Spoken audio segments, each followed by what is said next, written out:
In the beginning, God created the heavens and the earth. The earth was without form and void, and darkness was on the face of the deep. And the Spirit of God was hovering over the face of the waters. Then God said, "Let there be light," and there was light. And God saw the light, that it was good. And God divided the light from the darkness.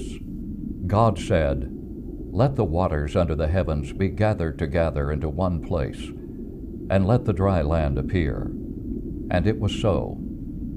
And God called the dry land earth, and the gathering together of the waters he called seas. And God saw that it was good. God made two great lights, the greater light to rule the day, and the lesser light to rule the night. He made the stars also. God said, "Let us make man in our image, according to our likeness."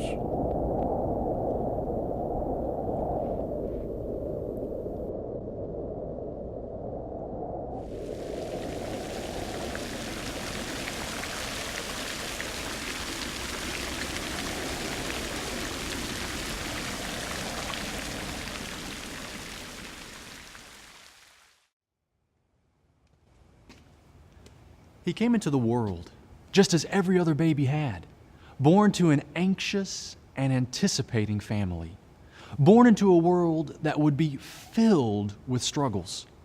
He was nurtured by his mother, cared for by his father, and considered as a source of joy and hope. His father Lamech called his name Noah, saying, "He will comfort us concerning our work and the toil of our hands." In any life story or biography, the major events, accomplishments, and struggles are the focus. And from these accounts, we learn about a person's character and their perseverance. Yet from even the everyday details or passing references, we can learn much about a person's attitude, personality, and influence. For Noah, it was the wickedness of the world in his generation that would define the attitudes and actions of his life. The earth was corrupt before God, was filled with violence. As a result of this environment, a call to action came to Noah at the apex of his life, and it came directly from God. Make yourself an ark. This is a short directive. May seem simple, but it would consume Noah's time and energy as he moved with godly fear to prepare an ark for the saving of his family. But this isn't where the story really begins, nor is even Noah's birth a proper place to start. First, we have to consider how the world had fallen into such awful conditions. The entrance of sin into the world by Adam and Eve was both regretted and remembered by the first couple. The Garden of Eden was a place of lush existence. It abounded with every tree that was pleasing to the sight and good for food. But having sinned against God, both husband and wife were sent out from the garden. They would continue their life facing the toils and struggles that had previously been unknown to them. One of the many reminders of their sin was the pain Eve would experience in childbirth. As God had pronounced, "In pain you shall bring forth children." Through the pain, Eve would safely bring two sons into the world, Cain and Abel. Now the struggle of parenting would begin and bring with it new challenges. Cain, the firstborn, would grow to be a farmer, bringing forth harvests from the earth. Abel, his younger brother, would grow to become a shepherd and a keeper of flocks.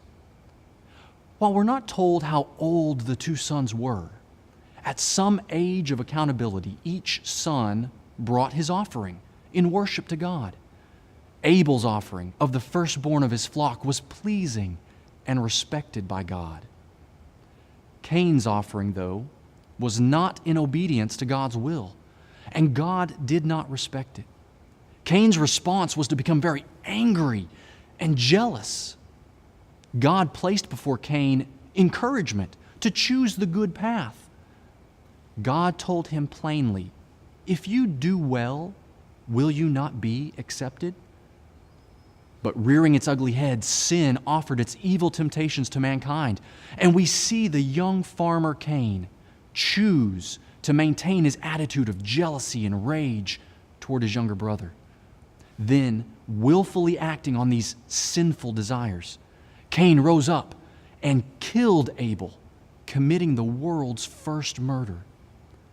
For this evil deed, Cain was banished, driven by the Lord away from his family, to live as a fugitive and a wanderer. Adam and Eve were now left without sons, one murdered and the other living with the consequences of his choices. So Adam and Eve did what was necessary to continue with their lives, having faith in God's loving care and plan. In time, Adam and Eve had other sons and daughters, including their third son, Seth, who God had appointed as another seed in Abel's stead. Through Seth's life and lineage, the rapidly growing family of mankind began to call on the name of the Lord. Seth's godly example can be seen extending to the seventh generation from Adam, where we find the patriarch Enoch, who has been renowned in history as having faithfully walked with God. His righteous life so impressed the Creator that God ushered him from the earth without having to endure death. In the years that each of these generations were establishing their families, becoming parents to many sons and daughters, becoming uncles and aunts, grandparents, and even great-grandparents, there was another major branch of Adam and Eve's lineage that contained a growing population of people doing much of the same day-to-day living. While we often focus on the descendants of Seth as being sons of God, the lineage of Cain also provides a wealth of clues, both obvious and subtle, for understanding the cultural setting into which Noah would be born. Cain was not subjected to the penalty of death for having taken Abel's life. Rather, even in his banishment, God set a mark on him to warn off any in the future that might bring him harm. Therefore, Cain continued a protected life, but one that was subjected to daily struggles of survival. Cain settled in the land of Nod, east of Eden, where he lived and toiled. His struggling extended even to his own occupation of farming, where God had pronounced that his labors would no longer yield its strength to him. Over time, though, Cain would eventually marry, a descendant of Eve, and bear a son. As their family continued, Cain built a city and named it Enoch, after his firstborn son. Cain's lineage multiplied throughout many generations of children, grandchildren, and great-grandchildren. The generations of Cain's lineage proved industrious. In the seventh generation of Cain, 3 men are noted for their abilities for work and ingenuity. Jabal was a father of all those who lived nomadically in tents and maintained herds of livestock. His brother Jubal was noted for his creative abilities, being described as the father of all those who played the harp and the flute. A third brother, Tubal-Cain, was industrious in the production of bronze and iron implements, and even the training of skilled craftsmen. These families and subsequent cultures might have been praised for their additions of knowledge and skills to humanity, if it were not for the content of their character. Immorality, wickedness, rebellion, and violence were also passed through this lineage. It seems Cain, the patriarch of these many peoples, did not instill an understanding of the importance of obedience and righteousness. Though the consequences of sin followed him, a legacy of remembrance was not passed on. Rather, it was one of vengeance and wickedness. These 2 main lineages, that of Seth and that of Cain, encompassed a vast group of developing peoples. Originally, each began with very different value systems. Cain's descendants multiplied and demonstrated rebelliousness toward their heavenly Father. Seth and his lineage embodied the values of respect and faith toward their Creator. However, over time, the pure hearts and minds of the faithful were weakened. Husbands and wives were chosen without any regard to the questions of their character, their faithfulness, their righteousness. The righteous sons of God in Seth's lineage were marrying the worldly descendants of Cain, whose focus was on raising daughters of men instead of daughters to God. These marriages broke the convictions of the faithful populations. This transition from families of faithfulness to families consumed by worldly desires was not immediate, but rather it festered within humanity, growing and spreading from generation to generation. There had been many faithful families in humanity's past, but with so many later generations compromising on their principles, the few men and women who had been faithful, they relinquished their positive influences on their children and their grandchildren, their friends and their relatives. The very foundation of God was now abandoned. Even the everyday relationships and interactions deteriorated into deceptions and thievery, maliciousness and violence. It consumed humanity until every intent of the thoughts of their hearts were only evil continually. Years after the faithfulness of Enoch had been rewarded, his great-grandson Noah was born into this struggling and morally unraveling world. Guided by his mother and his father, Noah grew up, facing all the same temptations that every other young man his age was experiencing. It's reasonable to consider that Noah had every opportunity to choose a life of corruption and violence, of selfishness, personal gain, or rebellion. The opportunities were even more multiplied when we consider that at this time in history, men and women lived much longer lives, even centuries. Noah's grandfather, Methuselah, holds the distinction of being the oldest recorded man to have ever lived at 969 years. Yet despite the enormous temptations of a corrupt and pleasure-seeking world, Noah chose the straight way in obedience to God. Was Noah sinless in his actions or choices? By no means. As every man that had ever lived, Noah also sinned and fell short of God's glory. But was Noah able to stand before any man, any judge, any court, and in the face of his accusers, be without blame and above reproach? Absolutely.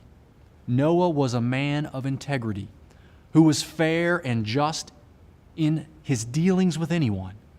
The overall character of Noah's life is recorded and described as one who walked with God.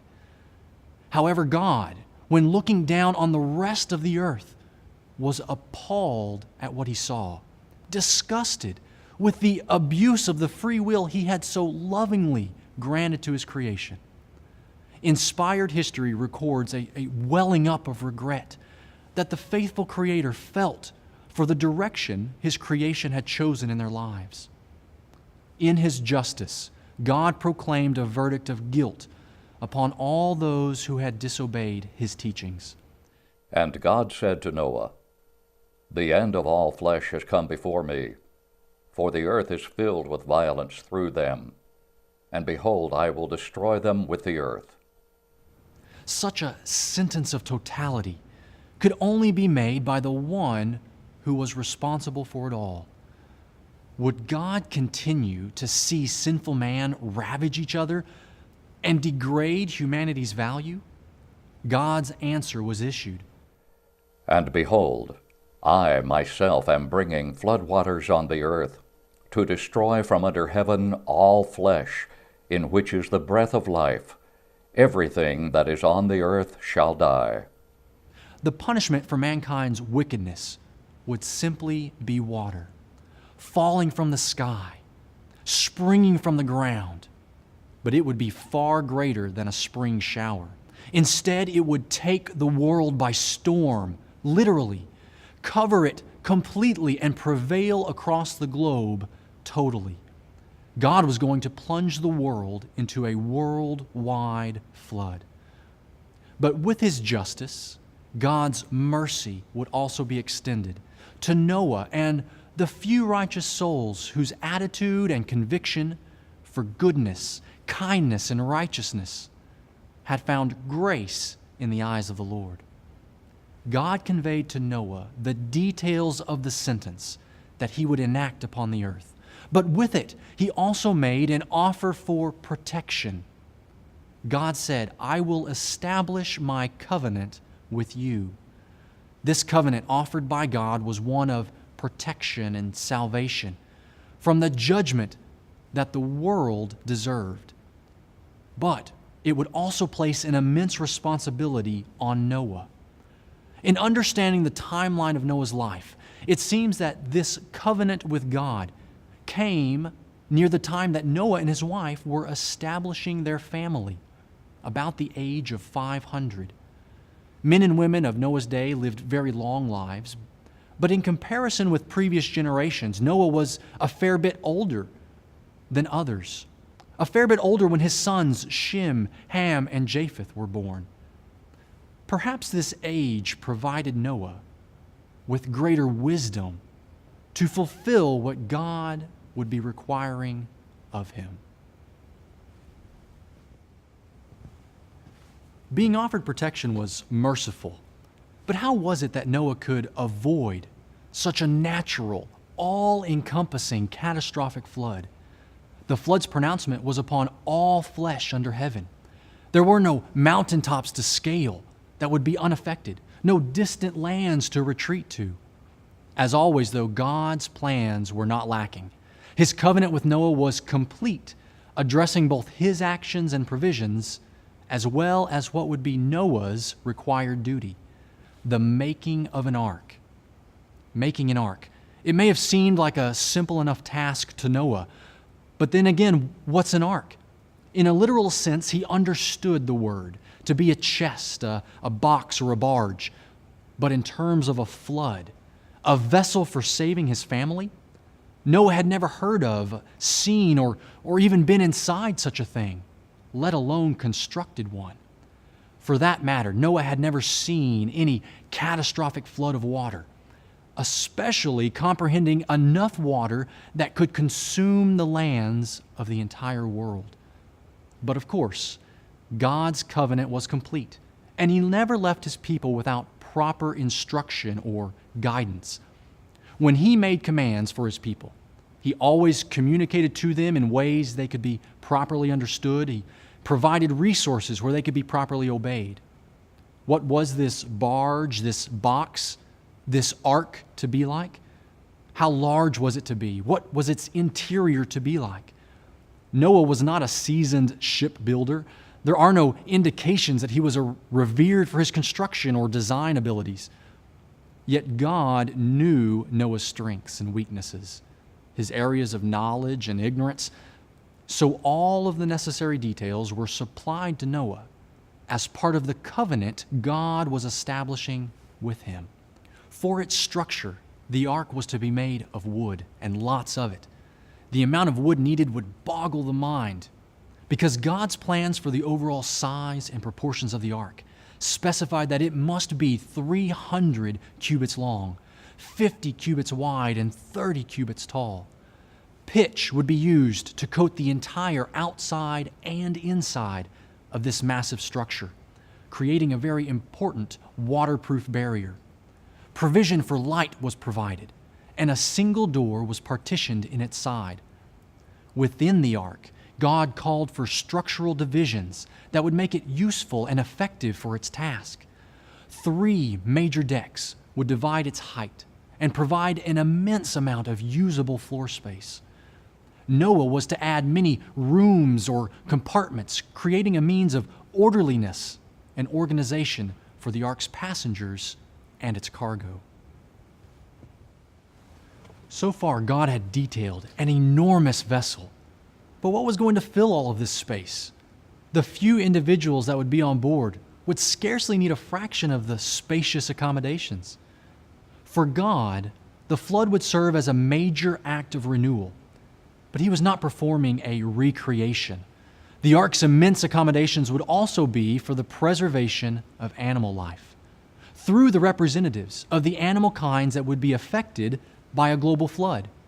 Animals which lived on land and had the breath of life in them, beasts and cattle, creeping things, birds of every kind. The final cargo would be the provisions needed for both man and animal to survive.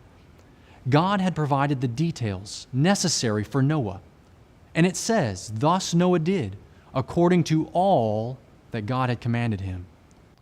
During what would be many, many years of preparation, there was much more that involved Noah's time and energy than just the ark's construction. Noah was a father to 3 sons who were of such a faithful character that God included them to be part of the chosen few who would board the ark. Was Shem, Ham, and Japheth faithful, honest, and righteous because of the world's influence? Not at all. They were righteous and upstanding men due to the diligent and thoughtful parenting of Noah and his wife. A stark contrast to children being raised by the world.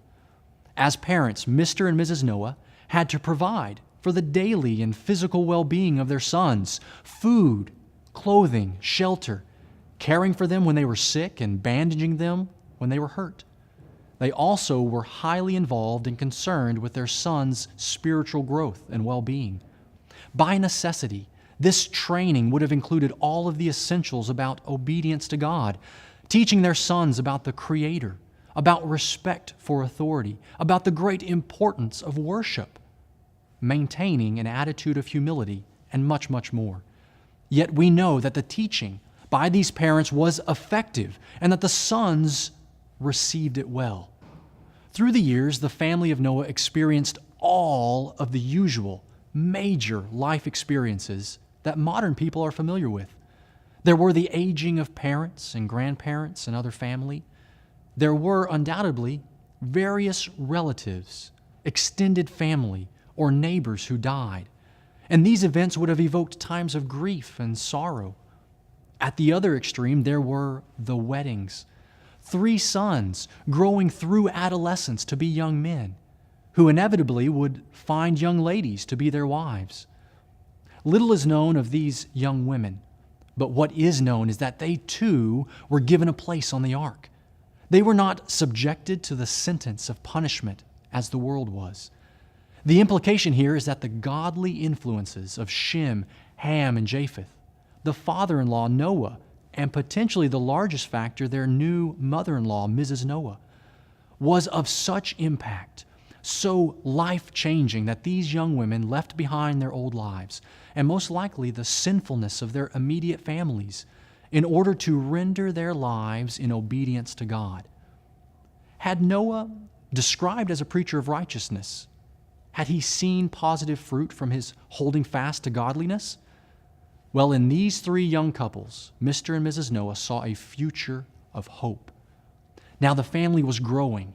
More hands at work was encouraging, but the hardships were not lessening. The ark still had to be built and finished, the provisions gathered, and the opportunities to continue preaching to a lost world could not be overlooked. Noah sought to warn his generation of the coming events, not knowing when the time would be fulfilled and God's long suffering would be ending. God had said that He would not strive with man forever. When would the ark be fully prepared? When would the staging of animals be complete? Noah was not in charge of the timing. Every day for approximately 100 years, Noah and his family woke up, at times with soreness or stiffness or aches from a previous hard day's work. They had before them a choice. Would they choose to obey God and continue in their efforts?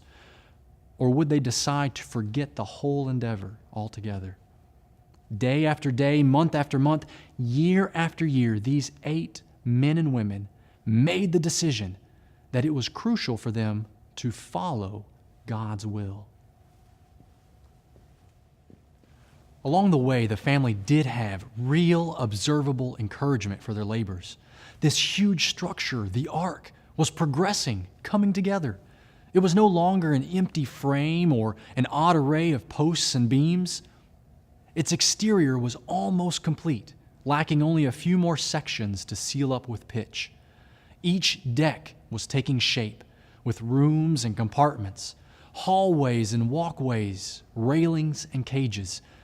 It was an empty place, large and expansive, with long passageways joining one end to another. But the enormous project was coming together. By no means, though, was all day, every day spent in and on the ark.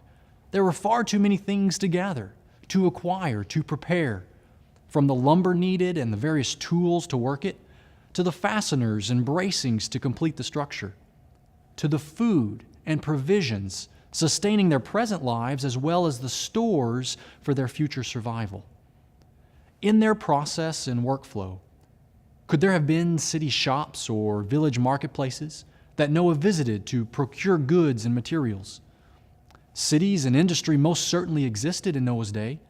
So were there not already many craftsmen, tradesmen, merchants, traders who were established in these occupations? Might Noah have utilized the resources that God had provided to acquire these things or potentially hire some assistance? Yet, even if this was not what Noah or God had in mind, Noah, his wife, 3 sons and their wives would have years and decades, amounting to millions of man-hours, to press on with the tasks that were needed. As Noah went about surveying their progress, assessing the projects that had been completed, one major aspect of God's covenant that Noah did not have to worry about was the gathering of animals. Those representatives, male and female, of each required animal kind came to the ark. They did not come because of Noah's call or request, but came to Noah to keep them alive. There were many years of preparation and sufficient time for the animals to complete their travel or migration to the one place, the one structure that contained God's saving covenant. Animal populations move naturally from region to region as the food supply or shelter changes.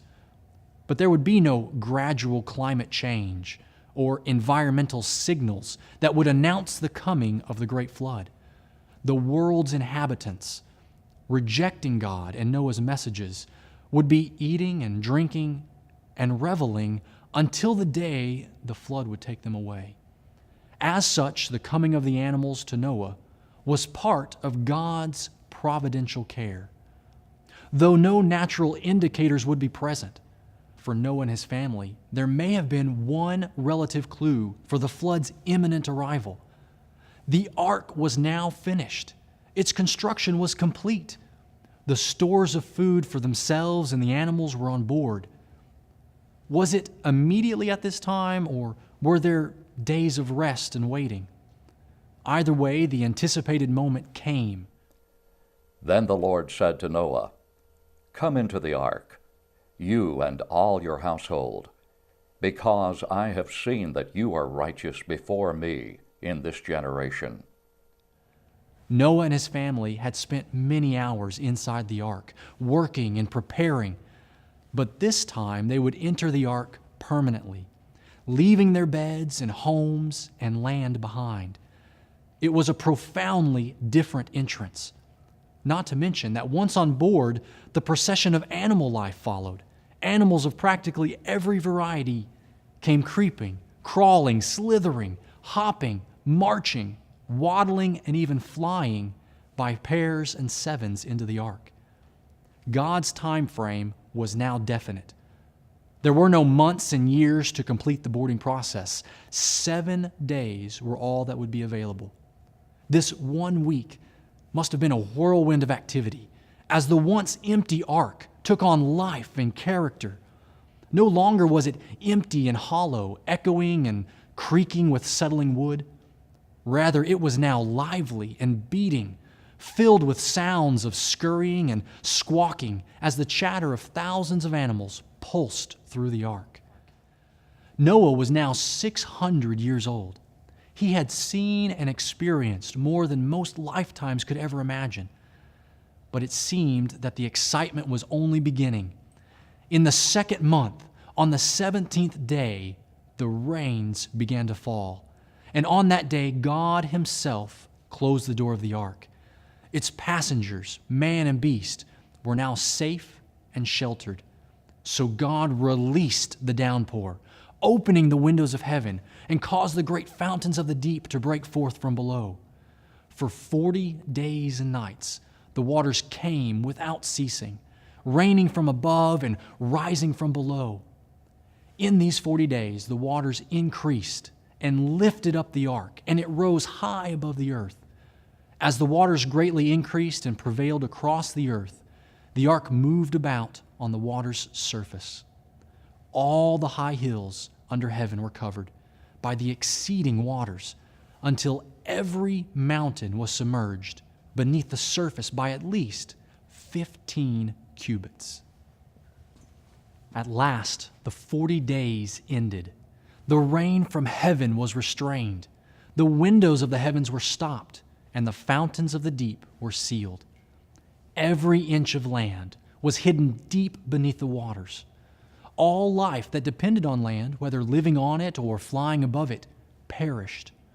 From the day the rains began and the floodwaters rushed across the earth, the land stayed submerged for a total of 150 days. This period of time was sufficient for all life to be destroyed, except what could survive in the now global sea and the life that was existing within the floating ark of safety. When these first 150 days had been completed, God's remembrance was upon Noah, his family, and all the animals that were with him in the ark. And God made a wind to pass over the earth, and the waters subsided, receding continually from the earth. As the waters decreased, the ability for the bottom of the ark to clear the mountaintops also decreased, and it came to rest on the mountains of Ararat. The ark's days of moving and floating with the wind and the waves was over. It was now fixed in place for the remaining duration of their stay, until Noah and his family would hear from God that the earth was again at rest. Until then, Noah could only survey their surroundings to see any progress. It would be about 2.5 months of being lodged in the mountains of Ararat until the first sighting of surrounding mountains were visible, finally revealed by the receding waters. But these first sightings were only small islands of land in the midst of the surrounding waters. So Noah waited a period of 40 days before he took one of the ravens, opened a window, and released the bird into the world. The bird flew off as a scout for Noah. However, this particular bird never returned, but flew about on the earth until the waters were gone. So after 7 days, Noah took a smaller bird, a female dove, and released her out the window to survey the land. The dove flew about, but found no good resting place, so she returned. Putting out his hand, Noah received her back into the ark. These 2 survey missions had not yielded any new information for the family. After 7 more days, Noah released the dove again. What insight would they gain?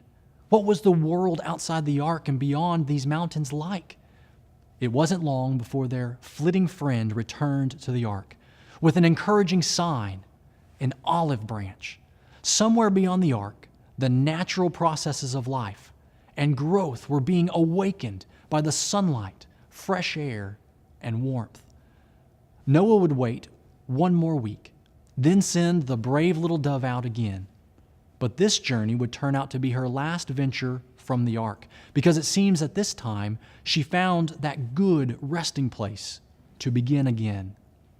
After several weeks of waiting further, Noah removed the covering of the ark and looked out across the mountains of Ararat. The ground that Noah saw was dry. Now the time must be coming soon. The rain had been gone for some time. The ark was at rest. Vegetation was coming back on the earth. The water had receded and the ground was drying. On the 27th day of the second month, just over 1 year after the flood had begun, God's anticipated message came. Then God spoke to Noah, saying, "Go out of the ark, you and your wife, and your sons and your sons' wives with you." It was a simple command, but it had as much uncertainty as the previous command to enter the ark. How would the world be after the flood? It would definitely be different. But in what ways? Noah and his family finally opened the ark, allowing all of the animals to exit and enter into their new world. Upon exiting the ark, Noah and his family's first response was to pause and offer their thanksgiving and praise to God. From the additional clean animals that had boarded the ark, Noah sacrificed burnt offerings to God. There was much that these four couples would have to do to reestablish their lives on the earth. But for these first moments, showing their gratitude for God's care and saving mercy deserved their focus. The Lord smelled the soothing aroma and spoke to the family of humanity before him. "Behold, I establish my covenant with you, and with your descendants after you, and with every living creature that is with you.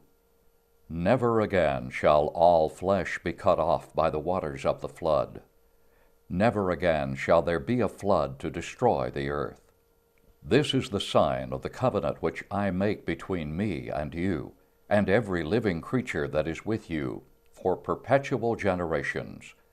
I set my rainbow in the cloud, and it shall be for the sign of the covenant between me and the earth." As in the Garden of Eden, God commanded man, "Be fruitful and multiply and fill the earth." The three younger couples would spread out in the land and have many children and a multitude of descendants. Shem, Ham, and Japheth would each become the patriarchs of great nations and a diversity of people.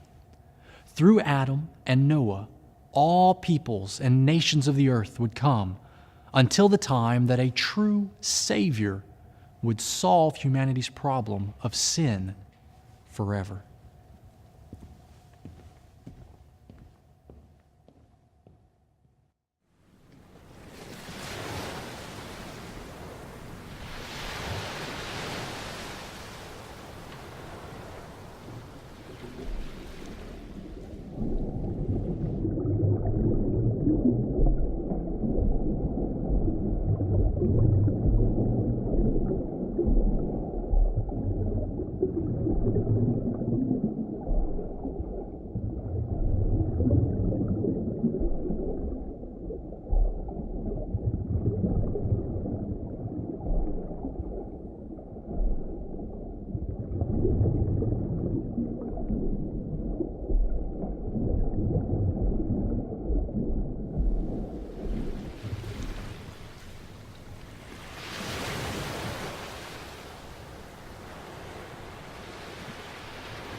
World Video Bible School has additional Bible-based resources, including hundreds of video programs on various topics that are available free online or for purchasing on DVD.